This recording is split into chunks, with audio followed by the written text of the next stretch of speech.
Hello again, everybody, and welcome to another Inside Lowell podcast. I am your host, Teddy Panos, coming to you from the WellPoint Studios here in beautiful downtown Lowell. WellPoint is the only health plan offering healthcare benefits exclusively to Massachusetts GIC members. At WellPoint, your whole health is their whole point.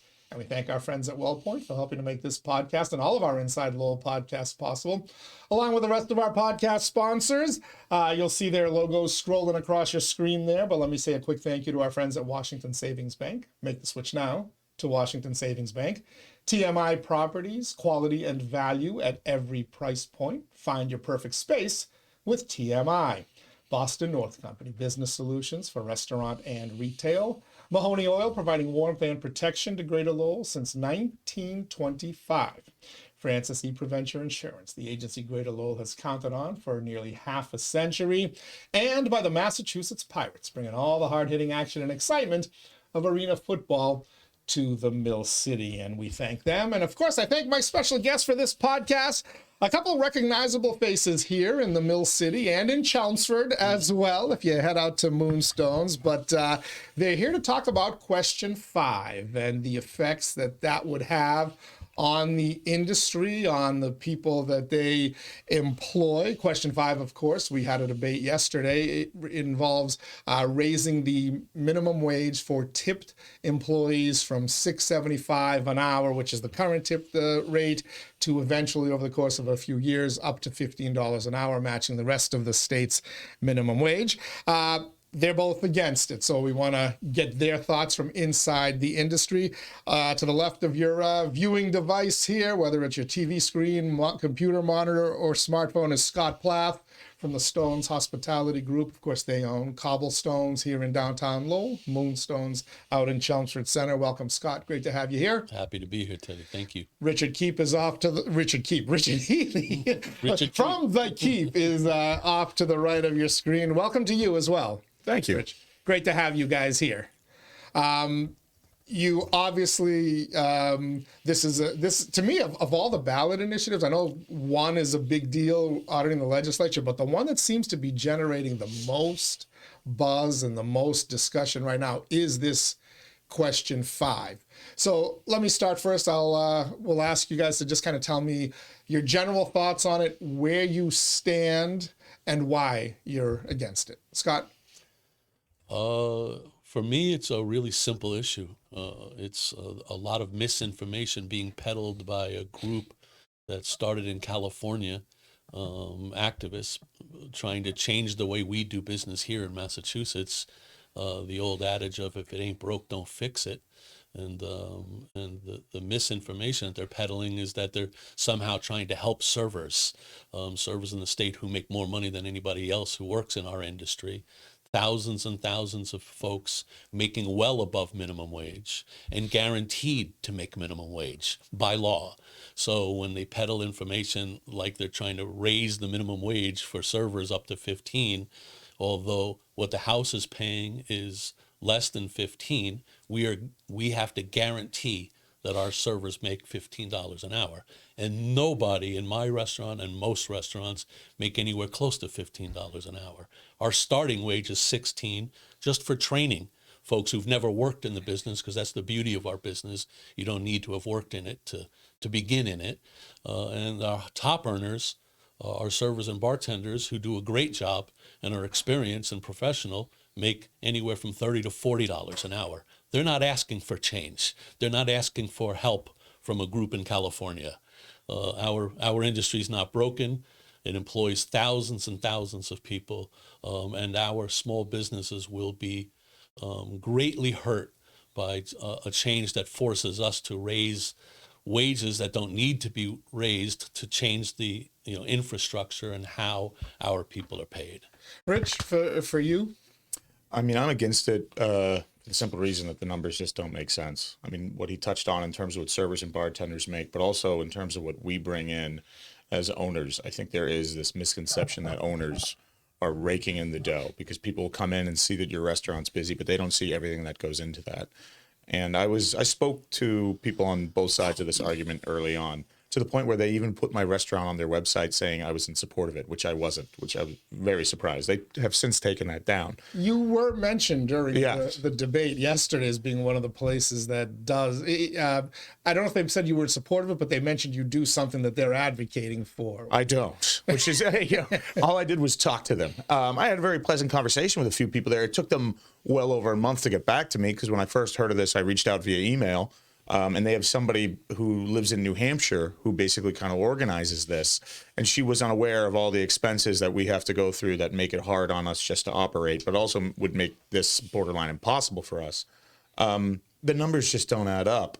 And whenever they talk about, oh, well, customers will just come in anyway and just tip anyway, those numbers don't add up either. We're not seeing such a dramatic increase in our business that we can make the assumption that anyone who's coming in can justify our labor increase as well as tip 20%. There's no logical way that that can happen. And they don't really appear to have an answer for that other than the fact that they just have a good feeling people will do it. Mm-hmm.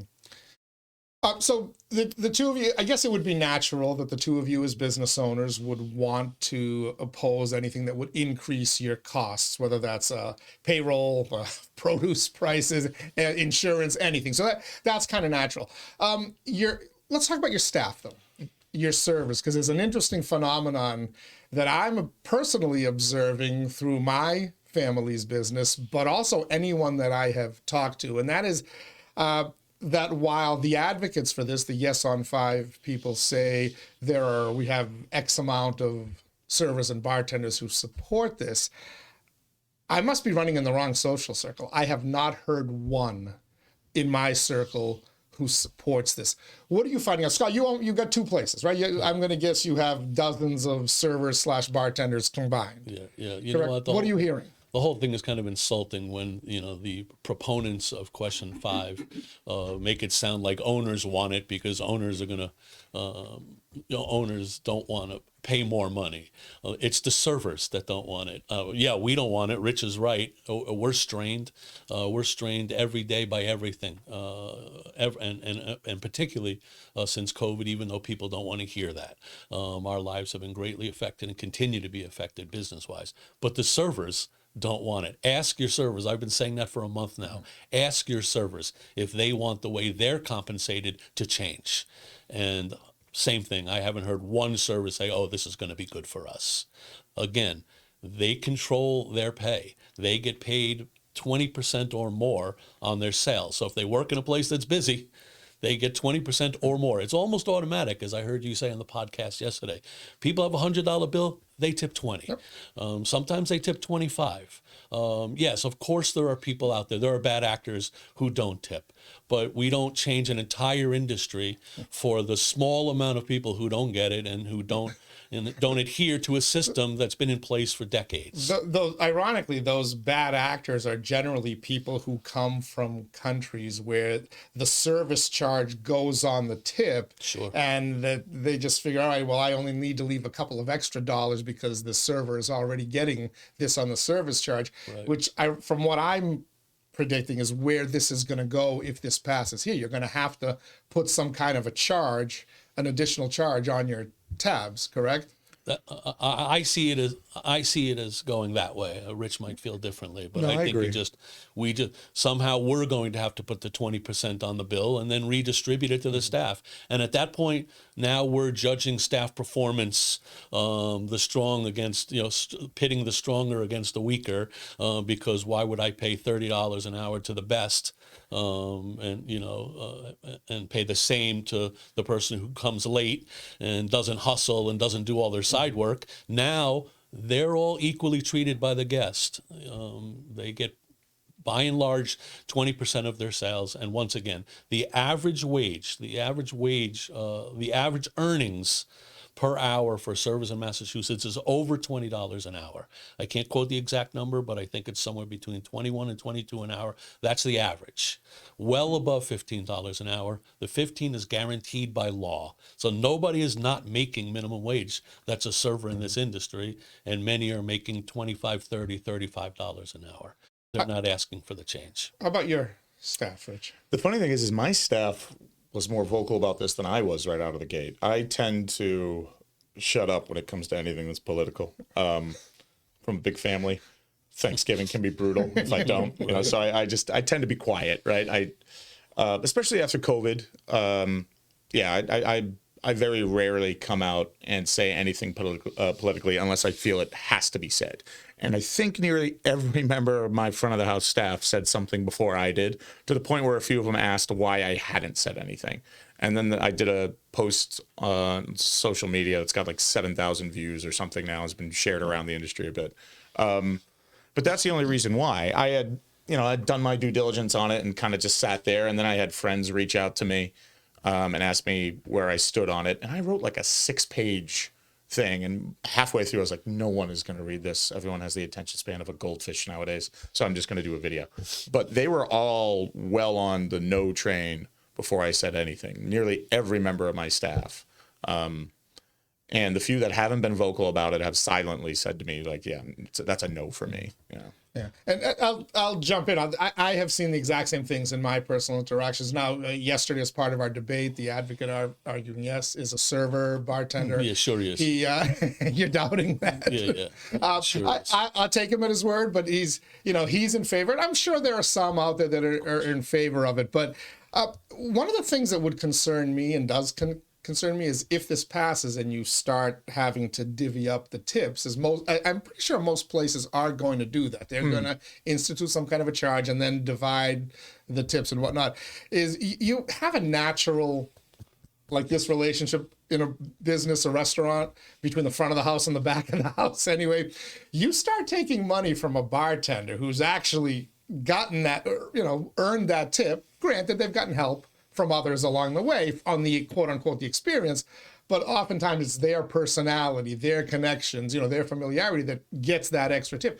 You start taking some of that money and giving it to the back of the house, or as you pointed out, a server who may not be carrying their weight, whatever the capacity may be, or as some business owners may choose to do, hey, we're not calling it a service fee, we're calling it, pick the legal term that passes muster, and you're going to help that service charge or whatever it's going to be is going to help pay my produce costs, my skyrocketing insurance costs.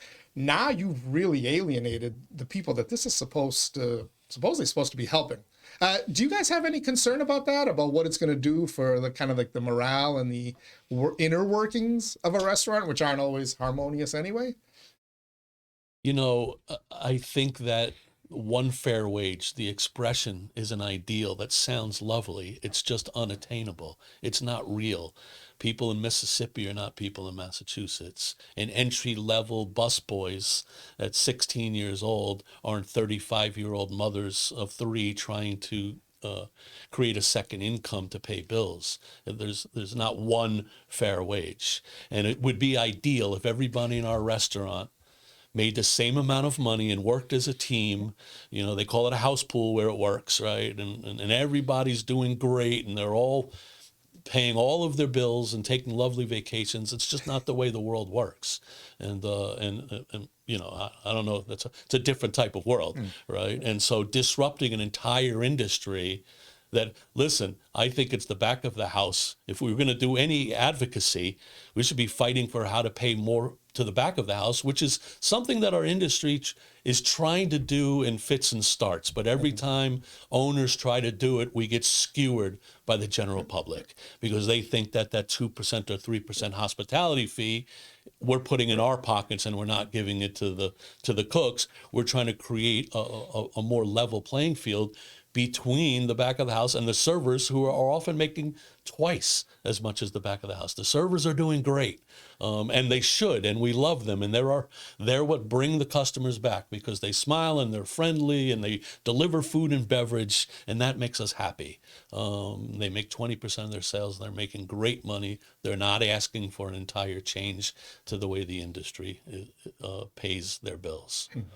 We're chatting I with hope I answered your question. You did. We're chatting with Scott Plath, the owner, operator, and chief cook and bottle washer too. I've seen you I sweating wash in your some kitchen dishes. many times. Yes, sir. On a Yes, busy sir. night from the Stones Hospitality Group, of course, Cobblestones here in downtown Lowell, Moonstones in Chelmsford Center. Try them both if you haven't. Richard Healey from The Keep is here as well. Another place you've got to try right here in downtown Lowell. Let me play devil's advocate for a second before I get to ultimately the people who are going to decide this, because there's only so many servers and there's only so many activists. The general consumer is going to be the majority of the voters on this issue. But let me just play devil's advocate. So the Yes on 5 crowd says, hey, listen, there's 7 states that have already done it. Restaurants do exist. Servers and bartenders do exist. And they're doing just fine. As a matter of fact, their proponent yesterday on the debate that we have, and you can watch it, by the way, on InsideLowell.com. And on our YouTube channel, he said, look, this data shows that in California, they're still tipping 17% above and beyond whatever's being done. In Minnesota, another state that does it, it's 20%, which is on par here in Massachusetts. So they're saying it's not the end of the restaurant industry as we know it. Rich, you actually have family that has multiple businesses in California. Have you spoken to them about this? Yeah, I have a cousin who owns 3 restaurants in California, and he said he had to sacrifice on his food cost in order to get the bill down.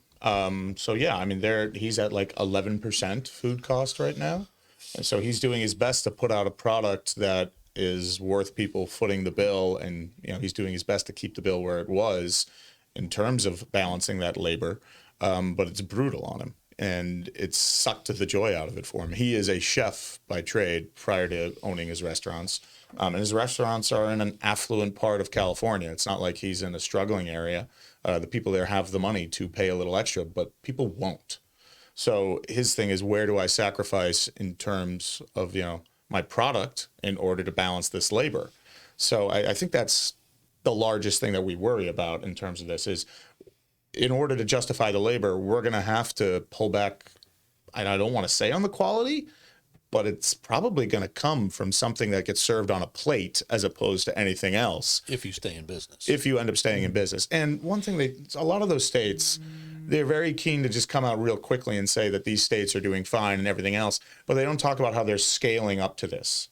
We're not going to know how these states are going to do until 3, 4, 5 years from now when it hits that wage. California is at that wage now, because I do believe that there was support from the state itself outside of it. 20 years ago, right? But they are struggling. And ironically, California is the state where the tip percentage is now the lowest of all of those 7 states, Sure.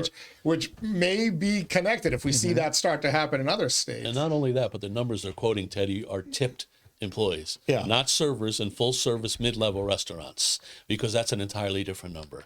They're including haircutters and Uber drivers and bellhops at hotels that you slip $3 to when they bring the bags to the room.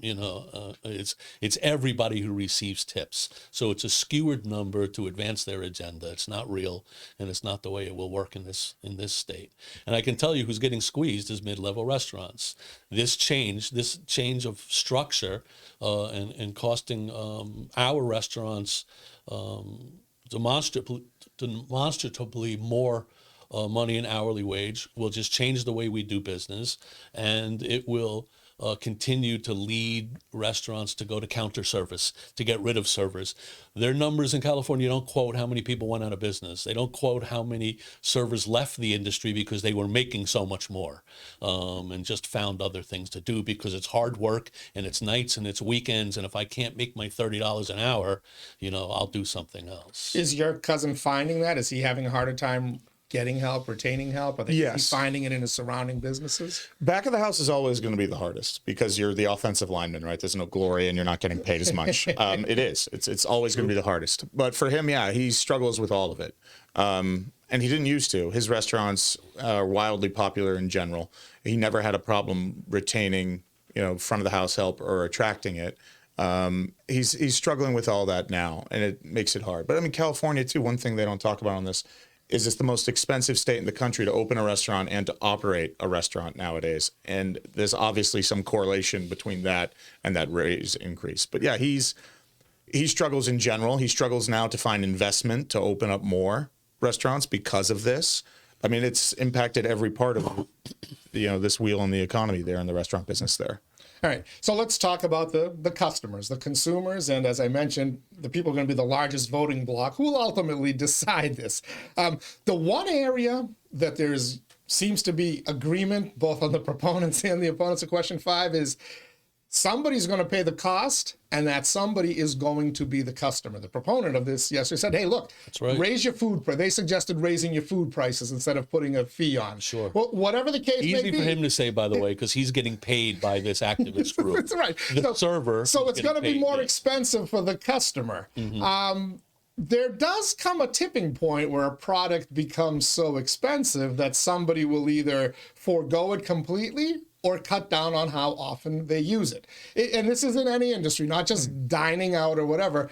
And my biggest fear is you're going to get to the point where we kind of were back in the day that dining out became the arena for the wealthy. Yes. And the lower classes and lower middle classes, the lower earners, you may have to settle for McDonald's, or you may have to settle Fast for food and counter Papa Gino server. and That's Pizza right. Hut, and what you could have as a romantic date night once a month or once a week or whatever is going to get cut down significantly. It's already happening. for those Yeah. people. We're already there. It's already happening. So you're seeing that, and yeah, I'm seeing it as well. I'm noticing it myself on my The industry my continues to socializing. get squeezed. It continues to get squeezed. It seems like it never ends. And our margins are a fraction of what they once were. And mid-level restaurants are going to go out of business. It'll be high-end Capital Grille, expense accounts, like you said, the wealthy, and everything else is going to be, DoorDash, eat it on your couch, counter service, takeout, because people won't be able to afford to go to your local tavern. You're agreeing with him. I completely Like agree. Pete. I completely agree. And I think, to be honest with you, it sucks the culture out of what we do, because it takes anything that, anyone who's ever loved the industry and cares about what they cook, cares about what they serve, as opposed to just making as much money as they can. They're the ones that are going to suffer. It's going to wipe out restaurants in Lowell, Lawrence areas too that are coming up and really promoting that. Those are going to be the ones that really get the floor just, get mopped over. It's going to be brutal. It'll be the Longhorns of the world will be fine, and not to say that everybody has the right to operate the way they want to, but those places will be fine, where they care a little bit more about margin and a little bit more about what they're taking home, as opposed to us who care about the actual industry, the service, the product, and want to be more of a pillar of culture, as opposed to just something there trying to generate some cash. Well, yeah, on the one hand, you're advocating for small businesses. They're the backbone of our economy. Sure. And now you're tilting the playing field, as you said, more towards the chains, which can, because of, scale, can absorb these costs perhaps a little bit better than a small place like yours. You've got 2 places, but they're relatively small compared to some of these massive chains. And ultimately, to me, what this comes down to, so the people who still haven't voted on this and are about to go out and vote on it, think about it from your selfish perspective. I think this is going to end up going down to defeat, because ultimately people vote their own self-interest. And as I mentioned, the customers, the public at large, you're one way or another, you're increasing your food costs when you go out to eat, and probably increasing it during takeout as well, let alone sitting down and having the tip thing. If you like the way it kind of is now, your servers don't seem to be in an uproar.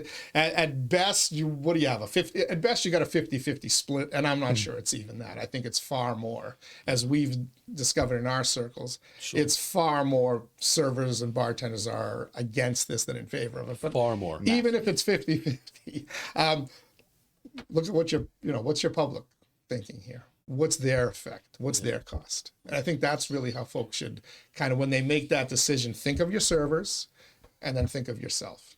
And, say the hell with us and the restaurant owners and whatnot, right? But think about the people you're supposedly trying to help. Sure, I would agree.